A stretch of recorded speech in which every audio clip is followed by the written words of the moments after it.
జూబ్లీహిల్స్లోని వెంకటరావు నగర్లోని కాంగ్రెస్ పార్టీ నేతలు పాదయాత్ర చేశారు.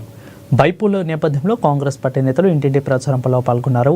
ఇక కాంగ్రెస్ అభ్యర్థి నవీన్ యాదవ్కు ఓటు వేసి గెలిపించాలని చైర్మన్ జగ్గా రాఘవ్ రెడ్డి కోరారు.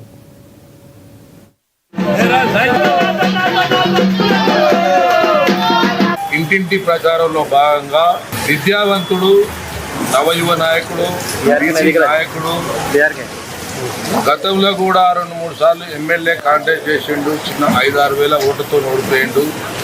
కాంగ్రెస్ పార్టీ అభ్యర్థి సోనియా గాంధీ, రాహుల్ గాంధీ గారి నాయకత్వంలో ఇలా కాంగ్రెస్ పార్టీ టికెట్ ఇవ్వడం జరిగింది.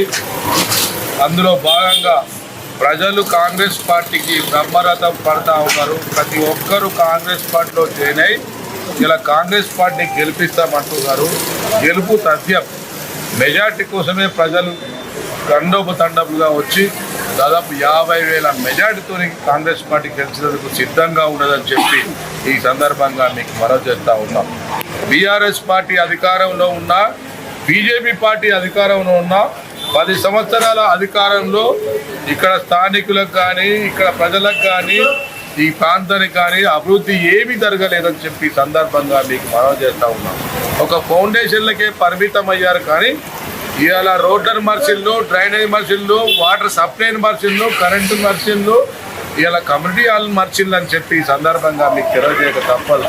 ఇక బీజేపీ పార్టీ ఉన్నది బండి సంజయం, మొండి సంజయం నాకైతే తెలియదు. కానీ ఇవాళ భారతదేశాన్ని మొత్తం, తెలంగాణ మొత్తం హిందుత్వవాదంగా చేయాలని చూస్తూ ఉన్నాడు. నేను అడుగుతా ఉన్నా, మా ముస్లిమ్స్ను, మా హిందువులను, మా మైనార్టీలను, మా క్రిస్టియన్స్ను ఎక్కడ పంపుతావో చెప్పమని అవసరం. నువ్వు గెలిచిన ఓట్లు ఎవరియో చెప్పాల్సిన అవసరం లేదు. తెలంగాణ ప్రజలే కదా. మరి అలాంటప్పుడు తెలంగాణ ప్రజల ఓట్లు వేసుకొని గెలుచుకొని ఇలా తెలంగాణకు మోసం చేస్తున్నావు. తెలంగాణ